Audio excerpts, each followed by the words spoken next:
தமிழக வெற்றிக் கழகத்தின் தலைவர் விஜய் அவர்கள் கரூர்ல மேற்கொண்ட பிரச்சாரத்தின் போது 40ற்கும் மேற்பட்ட நபர்கள் கூட்ட நெரிசல்ல சிக்கி பரிதாபமாக உயிரிழந்தாங்க. அதுல 6 குழந்தைகளும் அடக்கம். இதுல சமூக ஊடகங்கள்ல விஜய்க்கு எதிராக கடுமையான விமர்சனங்கள் வைக்கப்பட்டுக்கிட்டு இருந்துச்சு. எக்ஸ் தளத்திலயும், யூடியூப்லயும் விஜய விமர்சிச்சு எல்லாரும் கேள்வி கேட்டுட்டு இருந்தாங்க. ஆனா மாறாக Instagramல மட்டும் விஜய்க்கு ஆதரவான குரல்கள் அதிகமாக ஒலிக்கத் தொடங்கியது. இது எங்கிருந்து ஆரம்பிக்குது அப்படின்னு நம்ம பார்க்கும்போது தான் தெரிய வந்துச்சு. அதாவது விஜய் சார்ந்த ஒரு நிறுவனம், லூப் என்கிற நிறுவனம் Instagram இன்ஃப்ளூயன்சர்ஸுக்கு 25,000 முதல் 30,000 வரை பணம் குடுத்து விஜய் அவர்களுக்கு ஆதரவாக இந்த Instagram இன்ஃப்ளூயன்சர்ஸ பேச வச்சிருக்கு. அப்படிங்கிறதுக்கான ஆதாரம் நம்ம கையில சிக்கியிருக்கு. Hello hello. ஹலோ ப்ரோ, நான் ராகேஷ் பேசுறேன் லூப்ல இருந்து. கவி ப்ரோவா? ஹலோ, சொல்லுங்க பிரதர், கேக்குதுங்களா? கேக்குது ப்ரோ. நான் ராகேஷ் பேசுறேன் லூப்ல இருந்து. உன் நம்பர் சேவ் பண்ணியிருக்கேன் பிரதர், ஓகே சொல்லுங்க. Okay okay. இந்த லூப் நிறுவனம் கவி என்கிற Instagram இன்ஃப்ளூயன்சர்ஸ தொடர்பு கொண்டு பேசிய ஆடியோ ஒண்ணு சமூக ஊடகங்கள்ல லீக் ஆயி, தாவேகாவுடைய மானம் சந்தி சிரிச்சுக்கிட்டு இருக்கு. அதாவது இந்த லூப் நிறுவனத்திலிருந்து ராகேஷ் என்கிற நபர் இந்த கவி அப்படிங்கிற நபர தொடர்பு கொள்றாரு.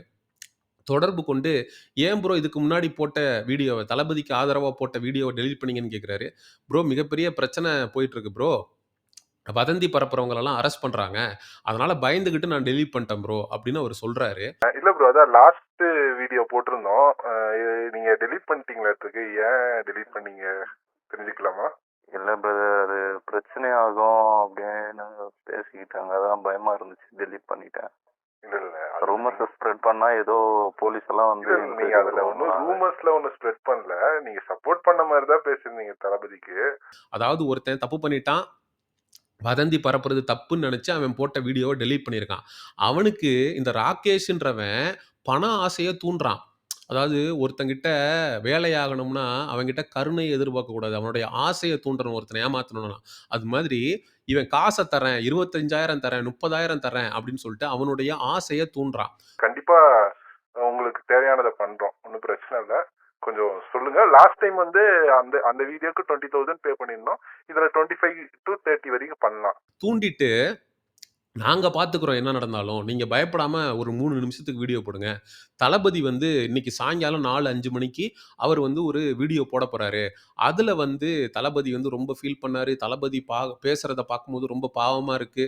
தளபதி இப்படி, தளபதி அப்படி அப்படின்னு நீங்க Instagramல பில்டப் பண்ணி 3 நிமிஷம் பேசுறதுக்கு நாங்க 25,000லேருந்து 30,000 வரைக்கும் காசு குடுக்குறோம் அப்படின்னு சொல்லி இந்த லூப் நிறுவனத்திலிருந்து பேசுறானுங்க. சரி, நான் எதுக்கு கூப்பிட்டேன்னா, இப்ப இன்னைக்கு ஈவினிங் ஒரு 5 o'clock தளபதியோட ஒரு வீடியோ வந்து வரும். அது வந்து அதை வந்து நீங்க அதை வந்து எப்படி சொல்றதுன்னா, தளபதிக்கு சப்போர்ட் பண்ற மாதிரி இல்ல. அந்த வீடியோல தளபதி கொஞ்சம் எமோஷனா பேசியிருப்பாரு. ஸோ அந்த எமோஷன்ஸ் பாயிண்ட்ஸை மட்டும் வச்சுக்கிட்டு நீங்க ஒரு ஒரு 2 மினிட்ஸோ ஒரு 3 மினிட்ஸ்க்கோ ஒரு ரீல் மாதிரி பண்ணி போட்டீங்கன்னா கொஞ்சம் நல்லா இருக்கும். இதே மாதிரி ஒருத்தர் 2 பேருக்கு இல்ல, பல 100 பேருக்கு காச குடுத்து பேச வச்சதுனால தான், Instagramல இருக்கிறவைங்க பயன்பாட்டாளர்கள் பார்த்தீங்கன்னா, எல்லாருமே டீனேஜ் பசங்க 21 வயதுக்கு உட்பட்டவைங்க தான் 90 விழுக்காடு Instagramம பயன்படுத்துறானுங்க. அதனால தான் விஜய் அவர்களுக்கு ஆதரவுன்றது Instagramல ரொம்ப அதிகமாக இருக்கு. இதே வந்து எக்ஸ் தளத்திலயோ, யூடியூப் தளத்திலயோ பார்த்தீங்கன்னா, விஜய் அவர்கள கழுவி ஊத்துறவன் தான் 90 விழுக்காடு இருக்கான். ஏன்? அப்படின்னா, எக்ஸ் தளத்த நல்ல மெச்சூர்டா, அடல்ட்டா இருக்கிறவன் தான் ஹேண்டில் பண்ணுவான். அங்க அதிகமாக இருப்பான். அவன்கிட்ட இவனுங்க பொய் சொல்லி ஏமாத்த முடியாது. ஆனா Instagramல ஈஸியாக இந்த மாதிரி சின்ன பசங்கள இன்ஃப்ளூயன்ஸ் பண்ணி அவனுங்கள வந்து மைண்ட் வாஷ் பண்ணிற முடியும். அப்படி மைண்ட் வாஷ் பண்றதுக்கு இவனுங்க பல பேருக்கு காச குடுத்து இறக்கி விட்டுருக்கானுங்க. அத பார்த்துட்டு திமுக தான் இதுக்கு பின்னாடி இருக்குன்னு நம்பி, நெறைய தாவேகா தற்குறிக ஃபயர் விட்டுக்கிட்டு விஜய்க்கு வீடியோ போட்டுட்டு இருக்கிறானுங்க. ஆட்சி எவன் கையில இருந்தாலும் சிஎம் எங்க அண்ணன் தளபதி விஜய் தான்டா. கிட்டத்தட்ட 25 பேருக்கு மேல வழக்கு பதிவு பண்ணியிருக்கு காவல்துறை. வதந்தி பரப்பியதாக ஃபெரிக்ஸ் ஜெரால்ட் அவர்கள கைது செஞ்சு அவர் வந்து இப்ப பிணையிலயும் வெளியில வந்திருக்கிறாரு. அதாவது உண்மையிலேயே திமுக மேல தவறு இருக்கு அப்படின்னா, அத முதல்ல தட்டி கேட்கிறது யாரா இருக்கும்னா, நாம் தமிழர் கட்சி தம்பிகளா தான் இருக்கும். ஆனா இந்த இடத்துல இவனுங்க என்ன சொல்றானுங்கன்னா, செந்தில் பாலாஜி அவர்களுடைய ஆட்கள் வந்து 100 கணக்குல வந்து கூட்டத்துக்குள்ள புகுந்துட்டானுங்க. அவனுங்க வந்து கத்திய வச்சு கிளி கிளின்னு கிழிச்சுட்டானுங்க. அப்படின்லாம் இவனுங்க குற்றச்சாட்டு வைக்கிறானுங்க. டேய்! கத்தியால கிழிக்கப்பட்டு அரசு மருத்துவமனையில அனுமதிக்கப்பட்ட நபர்களுடைய காணொளியோ, ஃபோட்டோஸோ எங்கடா? ஆதாரம் எங்கடா? குடுங்கடா நாங்களே பேசுறோம். அப்படி ஒரு சம்பவம் நடந்திருக்குன்னா, அதுல பாதிக்கப்பட்ட நபர்கள் சரிடா, உங்களுக்கு மீடியா எதிரா இருக்குன்னே வச்சுக்குவோம். மீடியா வந்து நீங்க சொல்றத போடலன்னு எடுத்துக்கலாம். ஆனா, YouTube சேனல் இருக்குல்ல, எக்ஸ் தளம் இருக்குல்ல, காச குடுத்து Instagramல இன்ஃப்ளூயன்சர்ஸ வந்து பேச வைக்க தெரியுதுல்ல. ஐயா, நான் வந்து விஜய் அவர்கள வந்து பார்க்கறதுக்கு கரூர் கூட்டத்துக்கு போனேன். இங்க பாருங்க, என் கைய வந்து கிழிச்சிருக்கிறாங்க. இத்தன தையல் நான் போட்டிருக்கேன். இதுக்கு காரணம் வந்து திமுக, செந்தில் பாலாஜியுடைய ஆட்கள் அப்படின்னு இப்ப வரைக்கும் ஒருத்தன் கூட காணொளி போடல. அப்படின்னா என்ன அர்த்தம்? ஒருத்தன் கூட கத்தியால கிழிக்கப்படலன்னு அர்த்தம். அப்ப இதெல்லாம் அவதூறு.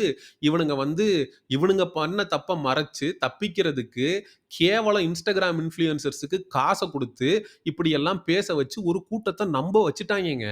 செந்தில் பாலாஜி யாரோ செந்தில் பாலாஜியாமா. கரூர் வேணா உன் கோட்டையா இருக்கலாம், ஆனா எங்க அண்ணன் தளபதிக்கு தமிழ்நாடே கோட்டை. ஆனா எக்ஸ் தளத்திலயும், யூடியூப் தளத்திலயும் இவனுங்க வதந்தி பரப்புறதுக்கு முயற்சி எடுக்காம இல்ல. ஆதவ் அர்ஜுனா அவரே நேரடியாக எக்ஸ் தளத்தில ஜென்ஸி கிட்ஸ் வந்து நேபாள்ல பண்ண போராட்டம் தெரியுமா? அதே மாதிரியான போராட்டம் வந்து தமிழ்நாட்டுல வெடிக்கும் அப்படின்னு சொல்லி போட்டுட்டு பதிவ நீக்கிட்டாரு.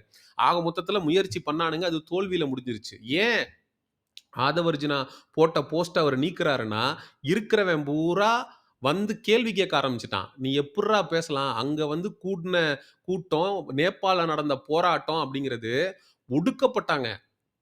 இளைஞர்கள் வந்து சோசியல் மீடியாவ அக்சஸ் பண்ண முடியாதபடி, அங்க அரசாங்கத்தால ஒடுக்கப்பட்டாங்க. அதனால எல்லாரும் ஒன்றாக சேர்ந்து குரல் குடுத்தாங்க. அங்க எழுச்சி பெற்று இளைஞர்கள் ஒன்றாக சேர்ந்து போராடினதையும், இங்க தற்குறிகள் வந்து உட்கார்ந்துகிட்டு நடிகன பார்க்கணும் அப்படிங்கிற ரசிக வெறியில வர்ற இவனையும் ஒப்பிட்டு, "நீ பதிவு எப்புட்றா போடுவ?" அப்படின்னு ஆதவ் அர்ஜுனாவ இருக்கிறவன் எல்லாம் கேள்வி கேட்க ஆரம்பிச்சதுக்கு அப்புறம், பதிவ டெலீட் பண்ணிட்டு ஓடிட்டாரு ஆதவ் அர்ஜுனா. அவர் மீது இப்ப வழக்கு பதிவும் பண்ணப்பட்டிருக்கு. இப்படி பின்னாடி இருந்து கல்லெறியறதுக்கு உங்களுக்கு வெட்கமாவே இல்லையாடா? Instagram இன்ஃப்ளூயன்சர்ஸ்க்கு காச குடுத்து அவன பேச வைப்போம். நாளைக்கு பிரச்சனைன்னு வந்தா அவன் போய் கழி திங்குவான். கேட்டா, "நீ தான் கை நீட்டி 25,000 காசு வாங்குனேலடா. அப்புறம் எதுக்குடா எங்ககிட்ட கேட்கிறன்னு நம்ம தப்பிச்சுக்கலாம்." அப்படின்னு நெனைக்கிறதெல்லாம் எவ்வளோ கேவலமான செயல். டேய்! நேரடியா நீங்க வந்து அரசியல் பண்ணுங்கடா. நீங்க பத்திரிக்கையாளர சந்திச்சு திமுக தான் இதுக்கு பின்னாடி இருக்குன்னு பேசுங்கடா. ஆதாரத்த உங்களுக்கு பேசுறதுக்கு தைரியம் இல்ல. உண்மையிலேயே திமுகக்கு எதிராக உங்ககிட்ட ஆதாரம் இருக்குன்னா குடுங்கடா நாங்க பேசுறோம்.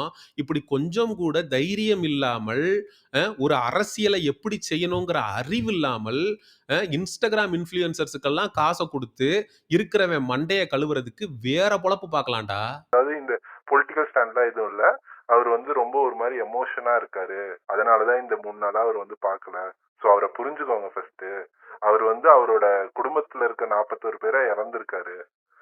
அதனாலதான் அவரு என்ன பண்றதுன்னு தெரியல. அவங்க தளபதி வந்து ரொம்ப வருத்தத்துல இருக்கிறாரு. ரொம்ப ஃபீல் பண்ணியிருக்கிறாரு. ஆமாமா. ரொம்ப ஃபீல் பண்ணியிருக்கிறாரு. தாடி, மீசை, முடி இந்த பக்கம்லாம் நல்லா ட்ரிம் பண்ணிட்டு வந்து உட்காந்து, அ ட்ரிம் பண்றதுக்கெல்லாம் உனக்கு நேரம் இருந்திருக்கு. அ எப்படி இருந்திருக்கிற? 40 பேர் செத்துருக்கிறான். சிகை அலங்காரம் கேட்குது உனக்கு. இவர் வந்து எமோஷனலா இருந்தாராம். இவர் ரொம்ப வருத்தமா இருந்தாராம். அந்த வருத்தத்த இந்த Instagram இன்ஃப்ளூயன்சர்ஸ வச்சு தமிழ்நாட்டு மக்களுக்கெல்லாம் இவைங்க கடத்துறாங்களாம். டேய்! நீங்க உண்மையிலேயே வருத்தத்துல இருக்கீங்கன்னா, அது மக்கள்ட்ட தானா போய் சேரும்டா. எதுக்குடா போய் காச குடுத்து சேர்க்கணும்னு நெனைக்கிறீங்க?